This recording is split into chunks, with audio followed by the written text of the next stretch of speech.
Hello, everybody, and welcome back to From the Blockchain. Super excited about today's episode.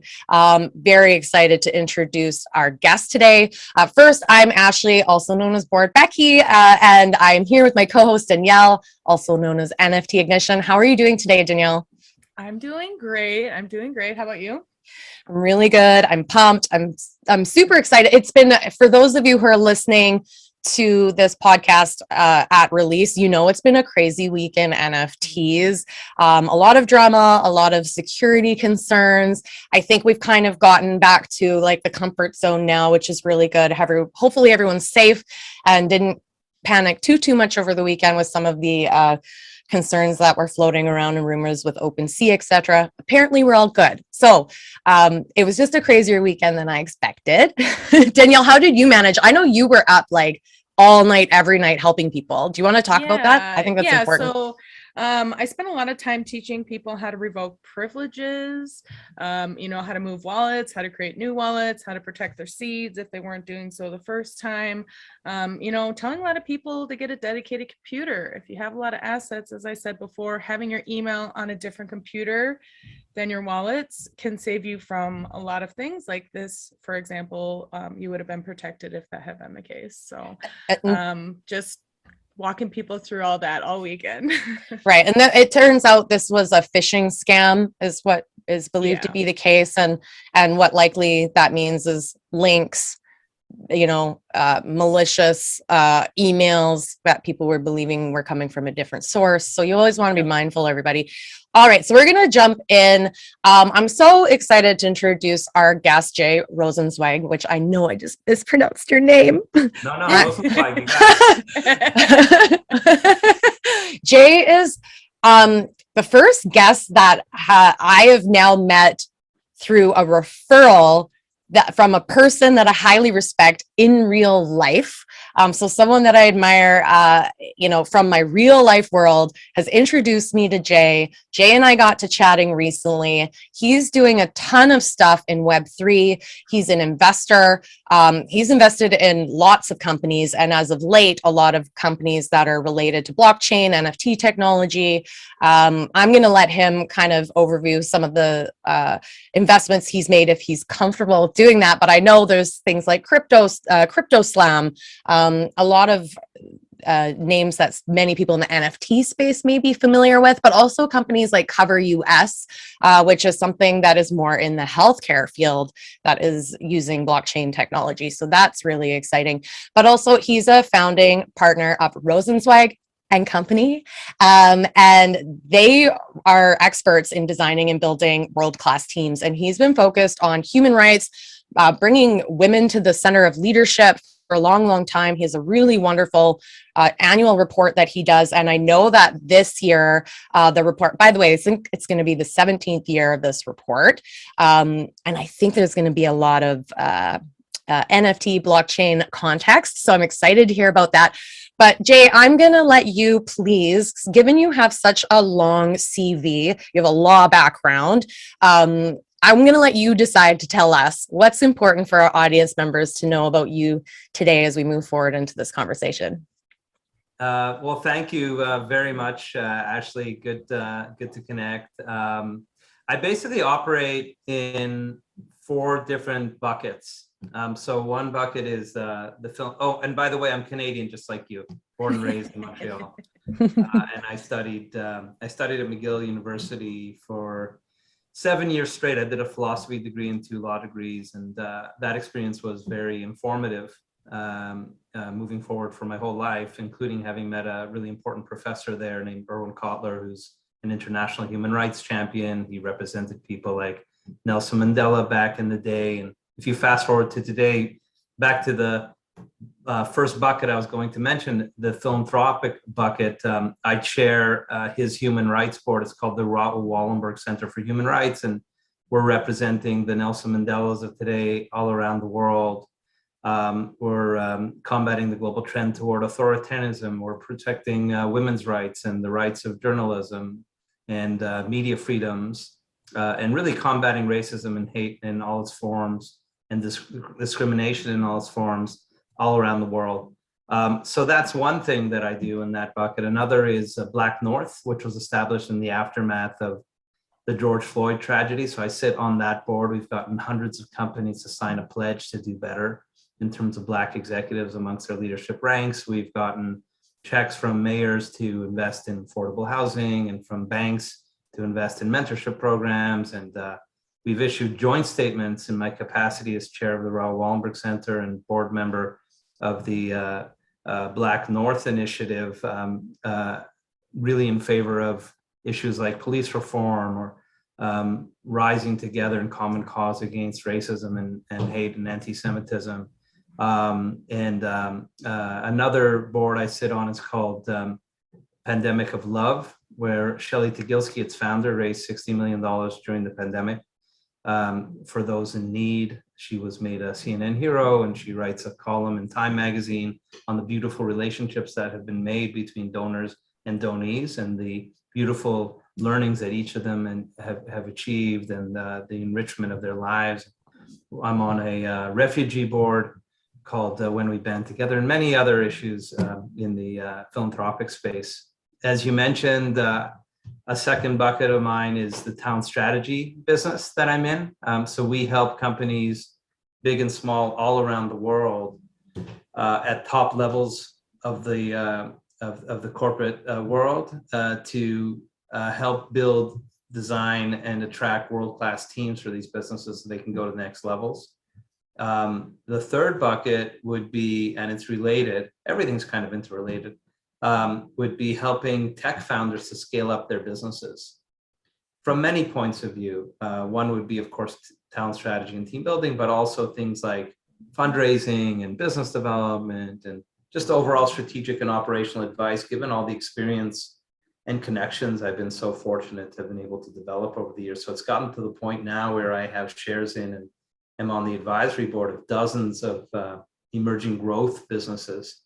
And as part of that, as you might, and we've had a number of great exits and we're on the verge of a number of others. And as you alluded to, if you're deep into that space, sort of the leading edge of tech, you're inevitably going to fall into the world of Web3. So the past year or so has been really deeply immersed in Web3 initiatives. I'm in like 15 or 20 different businesses right now. You mentioned CryptoSlam being one of them, where there's a real cross-section actually between the town strategy work and the investment work, as I helped them bring in a chief technology officer and head of engineering as they went to the next level of fundraising. There's a lot of big names behind that. I feel really fortunate to have gotten to that business and a number of others through great people like Mark Cuban. I'm in Nameless, which is something that Gary Vaynerchuk had kindly brought me into, and just a whole bunch of really, really cool projects. And I've invested, and we could get more deeply into this, but I've invested mostly into sort of the picks and shovels of the NFT space. I really haven't bought many individual NFTs.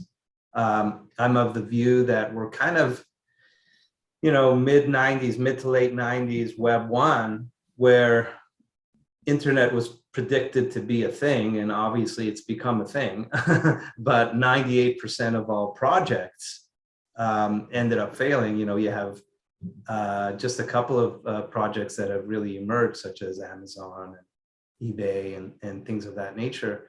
So I've invested in platforms. CryptoSlam would be an example of a company that's at the leading edge of aggregating data and information related to NFTs, because I feel very strongly that NFTs are here to stay. But I've chosen not to go too deep in terms of picking projects or buying individual, let's say, JPEGs, although I don't mean that disparagingly, because of course I know that a lot of these JPEGs have really important value and important utility.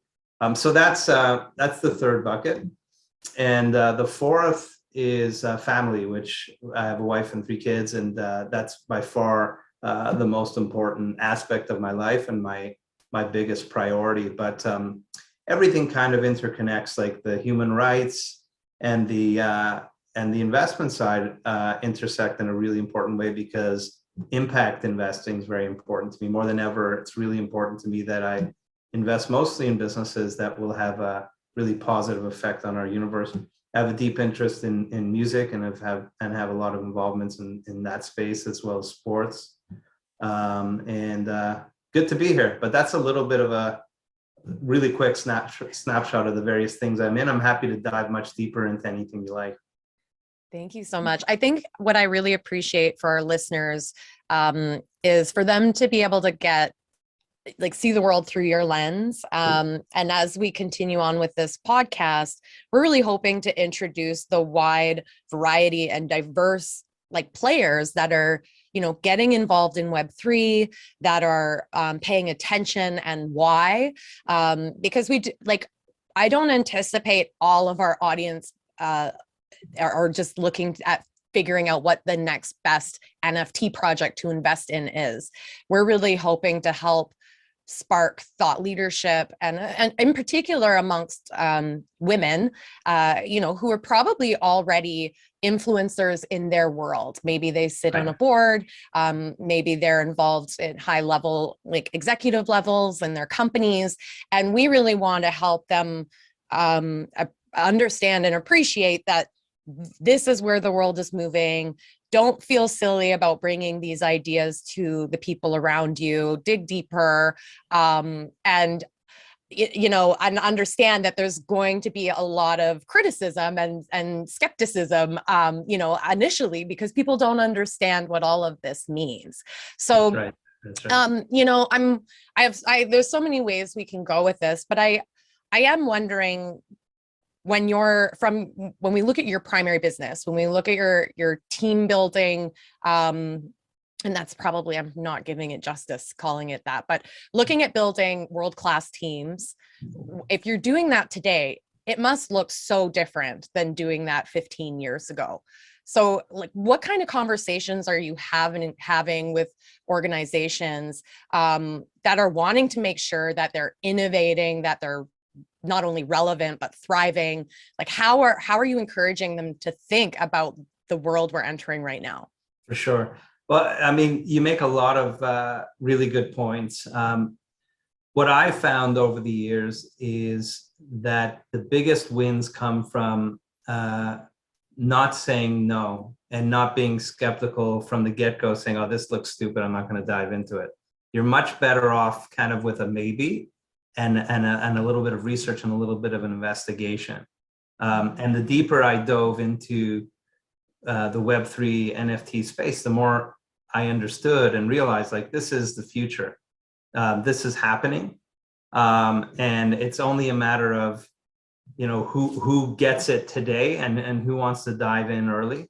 Because you have people kicking yourself every once in a while. Every generation asks themselves, shoot, why didn't I get into Facebook, right? At the beginning, why didn't I see it when everyone was kind of saying, this is kind of interesting, but it's really not going to have much of a business case. How are you supposed to make money from it?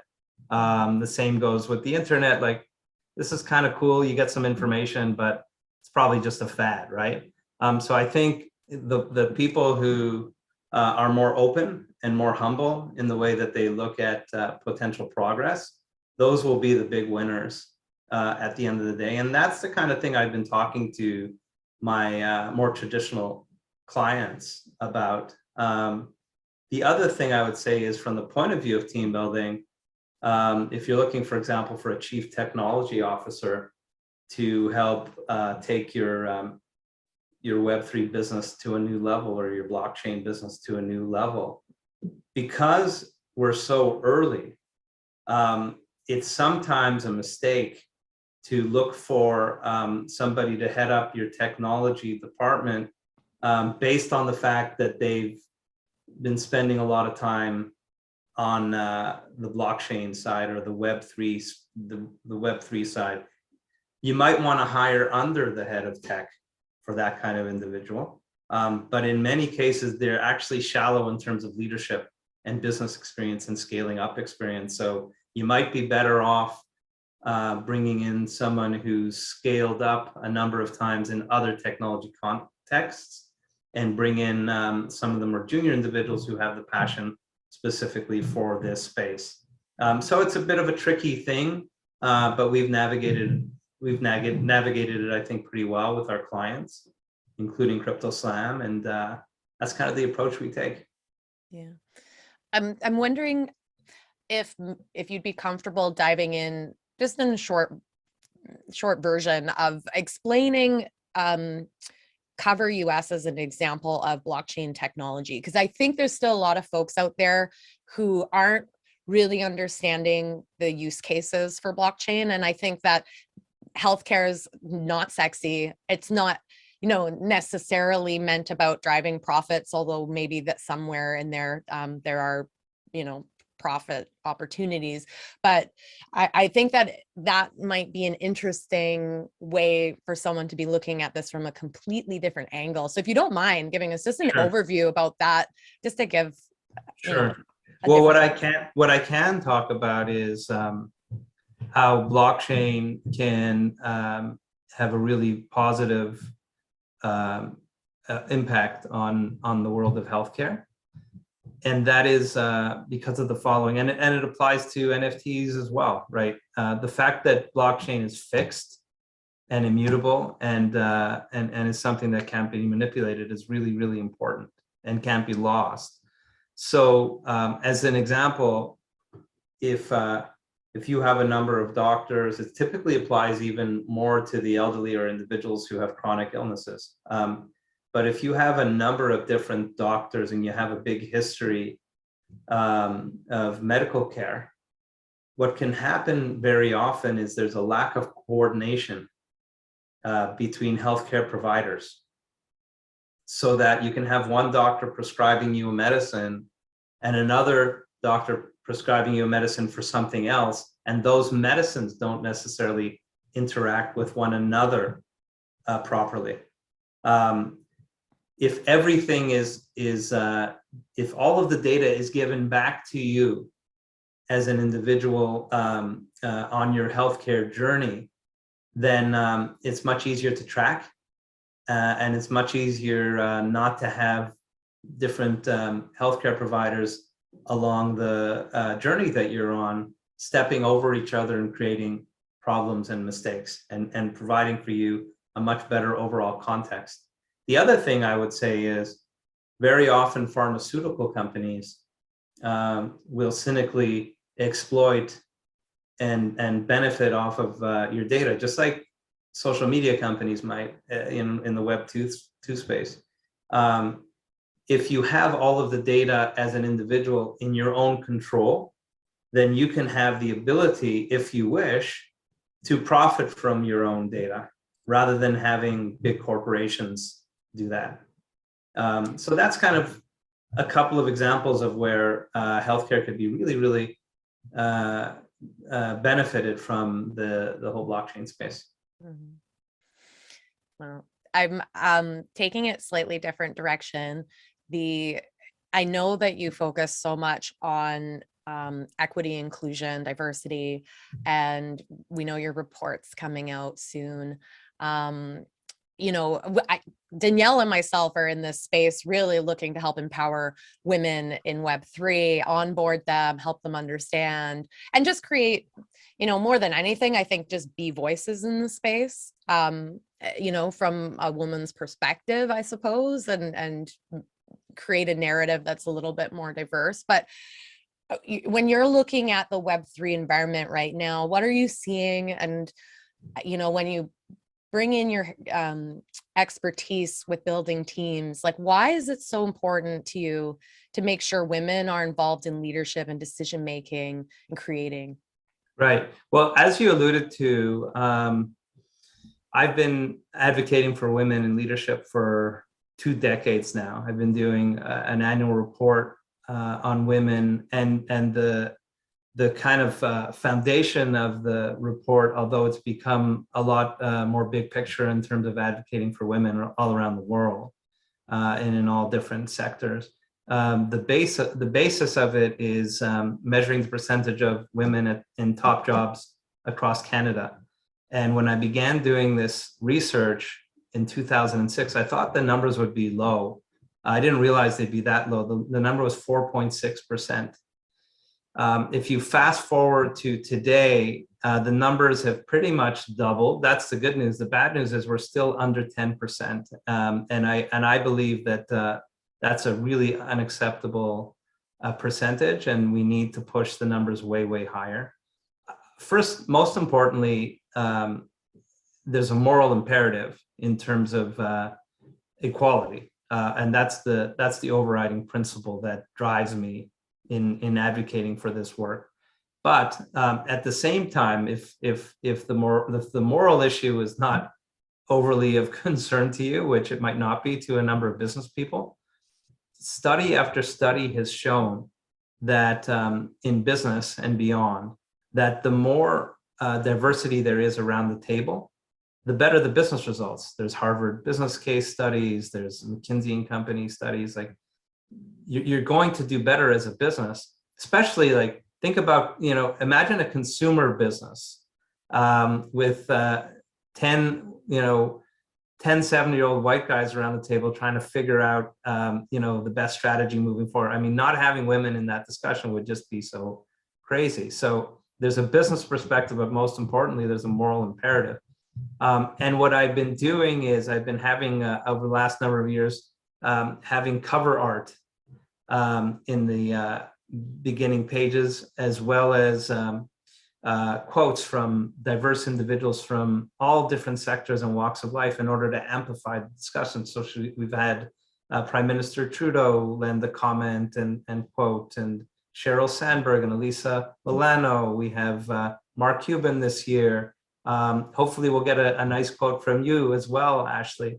And the cover art this year will more than likely come from the Web3 NFT space.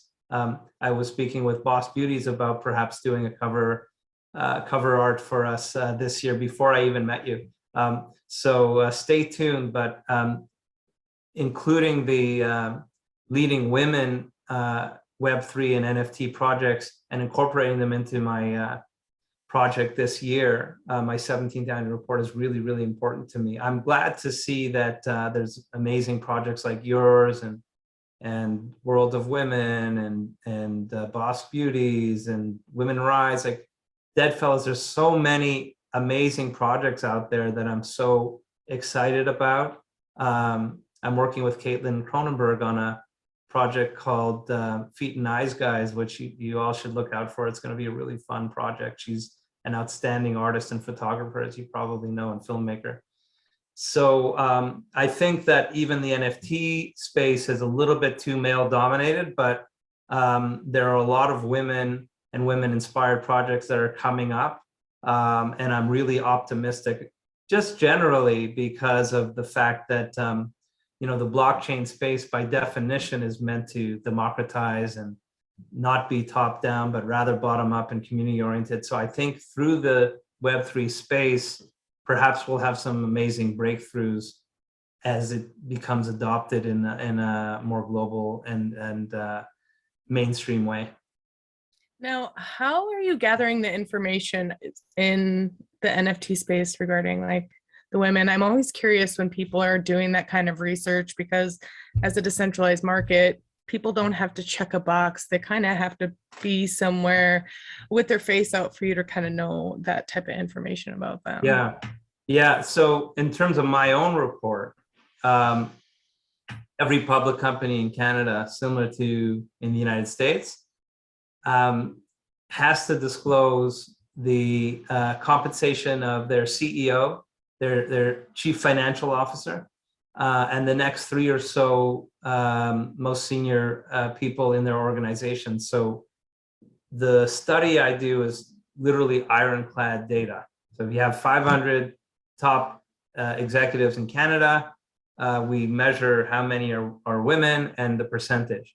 You're right, in the NFT space, I haven't been following or trying to track the specific data in terms of involvement of women in the space. It's much less scientific. Perhaps my partners at CryptoSlam can help a little bit with that, but I haven't dived into that. So it's more anecdotal, and it's also amazing people like you and Ashley really putting their hands up, playing major roles in Twitter Spaces and whatnot, so that they're like, hey, we're here and you should be paying attention to us. So it's more along those lines for now, at least. But I'm going to do my best to highlight all of your great projects. And I love the fact that there seems to be, at least externally, from what I can tell, a non-competitiveness and a rooting for one another. And I think that's really huge. I would say it definitely depends on where you're at. There's always, every project has a different type of community. And that's kind of why it's so great, because people can find exactly where they belong. And there are competitive people out there, and guarantee you they're in projects with other competitive people. And if that's what you're into, you can find that. But for the most part, a lot of these communities like to work together and support each other. I love that. I love that. Well, I'm looking forward to finding ways to support you and your project as much as I possibly can. Thank you so much. And I can't help but I know some people that are listening will know that Boss Beauties, when they launched, they donated 5% of their launch proceeds to Fame Lady Squad after Lisa had connected with us and learned about our story. And she really is an advocate and strong believer and practitioner, of better together. It's not just lip service. And I think we've been really lucky to make these kind of connections in the space. And I feel I can be really naive, because I think when you go down the rabbit hole of this NFT world, you can find yourself in a little bit of a vacuum. But what I've found was the women that we're interacting with are very present. They're very out front and center. They're very accessible. You do know who they are. You're able to often find their LinkedIn profiles. Like they're not anonymous strangers. And I feel, I'm guessing it's purely anecdotal, but if you were to, put some of the male leaders and female leaders in the space, there'd probably be a lot more transparency when you look at a lot of the ladies in the space. So, but again, just I think you're probably right. I mean, that's the vibe I get anyway. Yeah. I think it's not even necessarily always by choice. It's just kind of the situation that we're put in. Ooh. Also, relationship building. I'm just seeing a lot of the women out there building these relationships. They matter, and then a lot of these are with like potential partners, corporate partners, and I think that's where a lot of these teams are really winning, is because they are building trust and clout through the leverage that they're getting with really prominent and visible partners. So I'm sure that's going to be a trend that we'll continue to see with those who do it well. I had a question that I just lost. I'm sure our production team is going to edit this out. Sorry, this has never happened before, but I wanted. I could talk to you about the importance of doing good through the NFT space. That would be wonderful. Yeah, yes, including please. like Lisa. Lisa will be spotlighting a number of amazing women and honoring them at the United Nations on International Women's Day. I believe that there are opportunities to highlight even potentially great women who are currently political prisoners and mint images of them, if they're comfortable with it, as NFTs and raise money for their causes.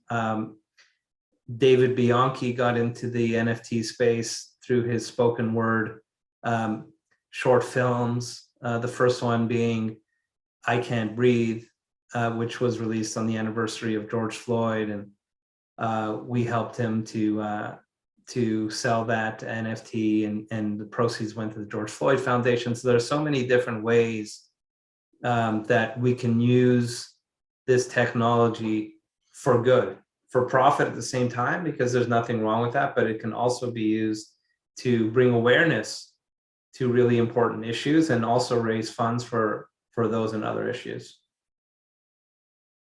Thank you for sharing that. I think that's the interesting part. I mean, anytime we can do good is wonderful, but I think when we can be innovative and really create attention, it's just such a unique opportunity, and very likely a moment in time too, which I think is really neat.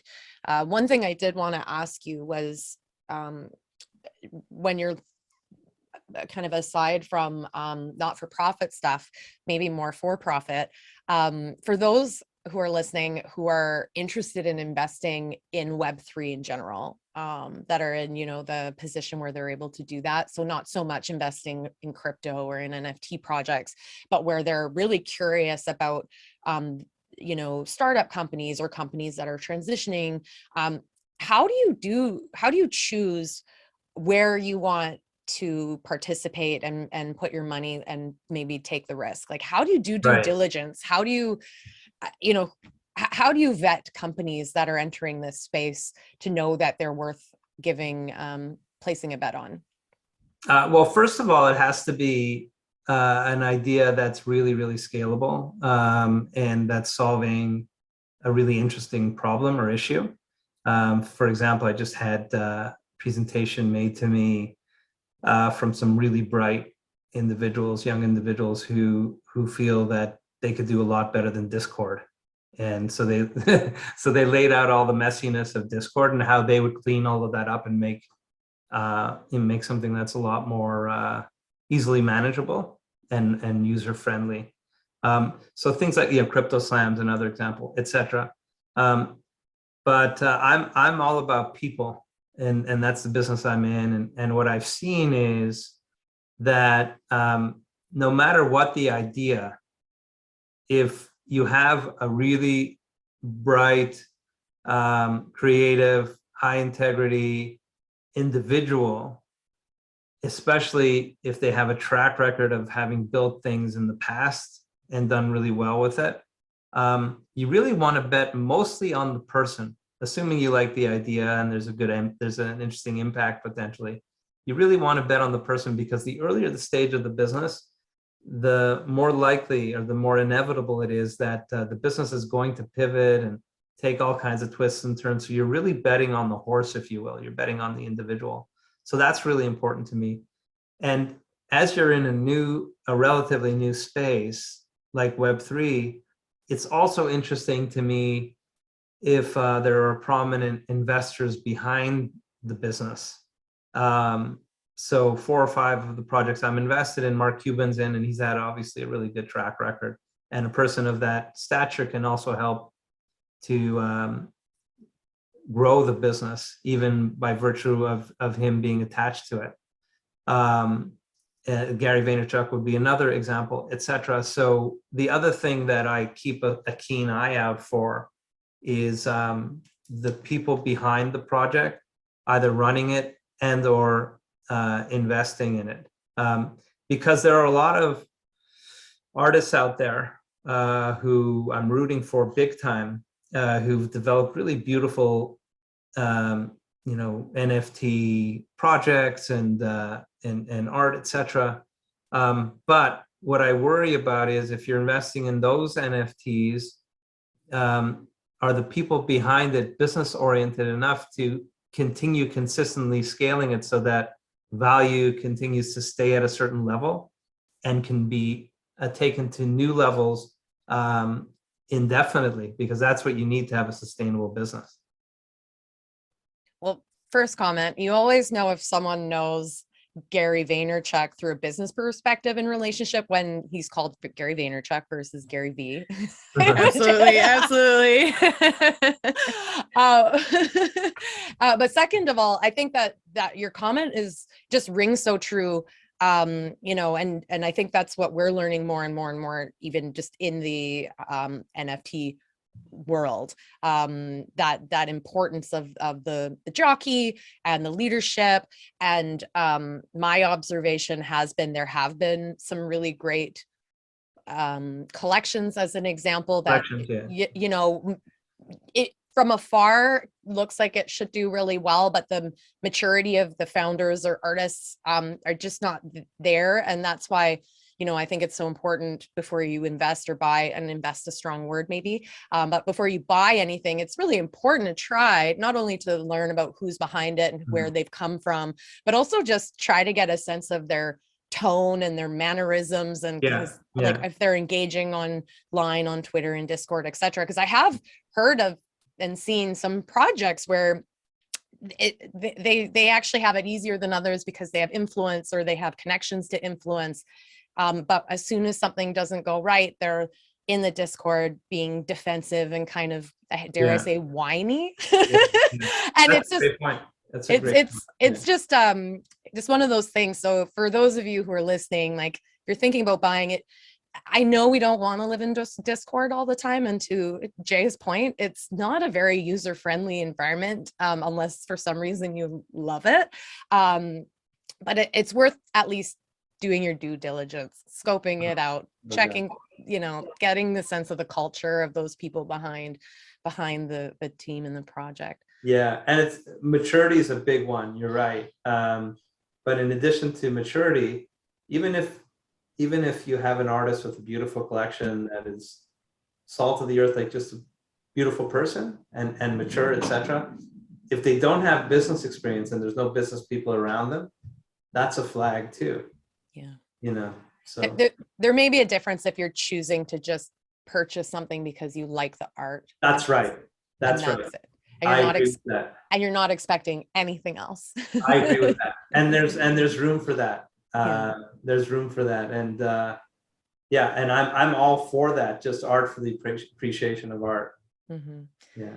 Yeah. I think we're all just figuring it out right now, what all the possibilities are, what the expectations of buyers and community members are. I know Danielle's probably seen far more than me because I find that I just watch a few that I'm involved in, and I know she's kind of seen more of a breadth. Yeah, I would say it's definitely changed since I got in the space. Before, people didn't even have Discords. They didn't even have websites for their collections. They would just tweet about it. If you liked it, you bought it because it was cheap. Gas was cheap. Nobody was pricing their stuff for like several ETH. It was, $20, whatever, even on Ethereum. And now, people expect so much from these artists, which is fine. But at the same time, some of these people don't really like being out in the public. Maybe that's not part of their personality. And now they have to learn how to sell themselves as much as their art. And that's a great point. Yeah, it's team up with projects if they get to the point where they've kind of proven their work, and then somebody else can kind of sell it for them. But you kind of have to work your way up in order to get there. Yeah. But I mean, you both make great points. It's not necessarily all about business. Like you might have some artists who are beautiful people and make beautiful art, and you might want to just support that. Mm-hmm. And you can't condemn them if they're shy or whatever and they're not hustling. They're just artists. Yeah. For sure. Yeah. We have a place for all the artists. The one where I think she means in our on heart. OpenSea.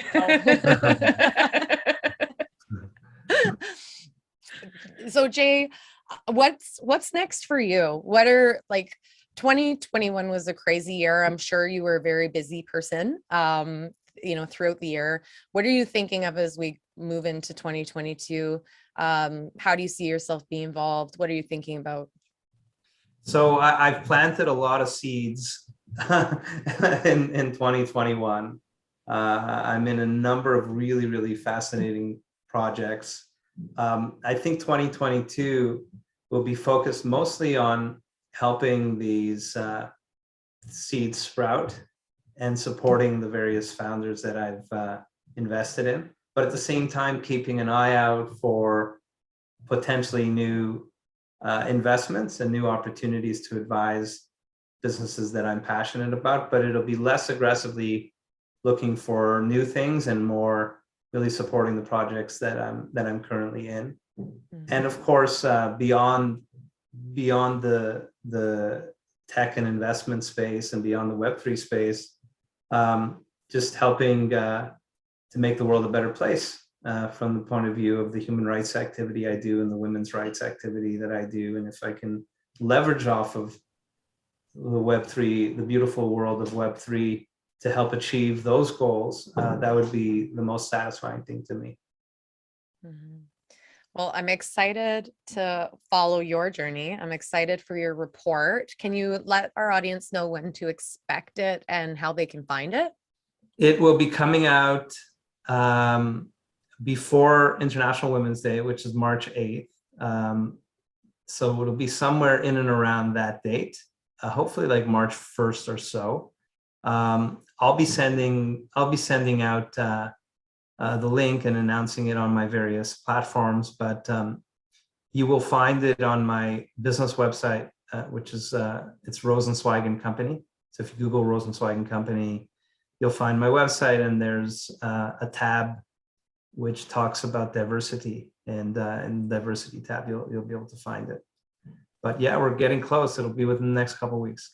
Yeah, I'm just realizing we are getting close. I need to chat with you because I want a quote. Good. I think we're scheduled for a one-on-one later this afternoon, actually, Ashley. We are. I know. Perfect. That's Love awesome. So I really love this. Has been wonderful. I think it shares just an interesting perspective, very different than anyone we've chatted with so far on the podcast. I love the way you look at the world. I also, I think the elephant in the room is like, here's this man talking and fighting for women's rights and equality. And I didn't want to ask you why. I think it's very clear why you do it. You answered it yourself, and it also is very apparent that it helps everybody when there's equality. And I think we use that word so loosely, but when we see women out front, when women are involved in decision-making, leadership, and are influencing the direction of where the world is going. So I really appreciate that. We will make sure that there's links to you and your Twitter and your website and event and access to your report in the show notes. So Jay, it's such a pleasure. Thank you so much for taking the time to meet with us. Our episode's dropping soon, so we'll share it with you so you can share it out too. Love that. Good speaking. It's my pleasure. Thanks for Take coming. care. Bye.